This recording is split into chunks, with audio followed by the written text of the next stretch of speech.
had a good week of practice. A little chillier out there today, so it was great to be outside and get a really good practice in with the weather conditions. And so that's part of this time of year.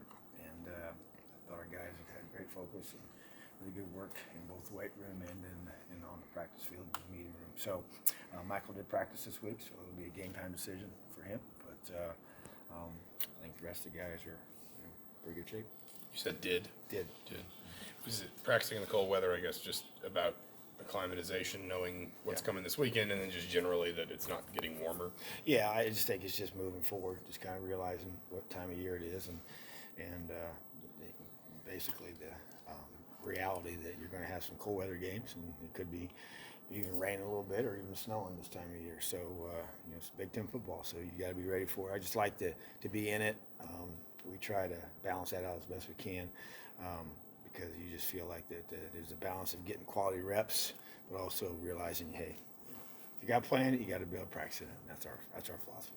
You know, as this team has been doing so well, efficient passing the football, but as the elements turn, how important is it going to be to kind of get that running? I mean, I think you have to just deal with them. And that's part of being able to adapt to this part of the country. And a lot of our guys have goals and dreams of playing on Sunday as well. So you're going to be playing in these conditions in the NFL. So that's part of just being an elite player is adapting to them and adjusting and knowing how to dress.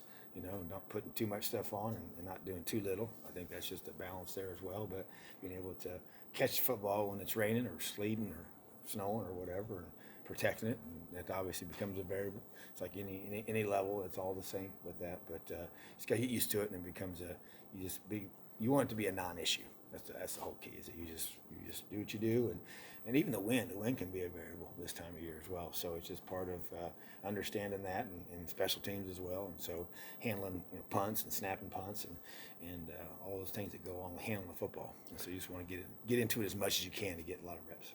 Earlier in the season, we talked about the immaturity of this team somewhat. And how do you make sure that you guys going into a game that could be considered a trap game for Indiana, that they have that focus that they need? Well, we've talked about it, from the beginning of the week. But I think the biggest thing is just when you think of the big picture of how we approach each week, and that to me is what we've tried to stick with, and they're just trying to get these guys to understand that it truly is, it's the biggest game of the season because it's the next one, and that mindset, that how you prepare, and don't get caught up in the outside noise. How people start talking about things, and I just think that you have to you do grow as a team.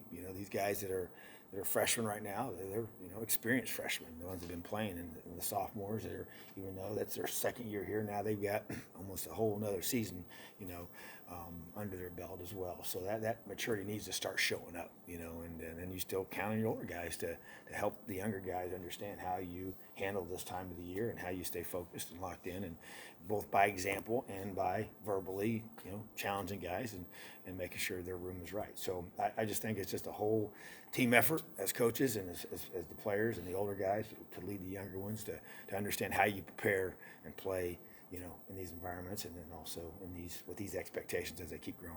Rumors have popped up kind of here and there for the last few months. You always wear black on game day. Will anybody be joining you wearing black on game day coming out of the locker room? Oh, I don't think so. No.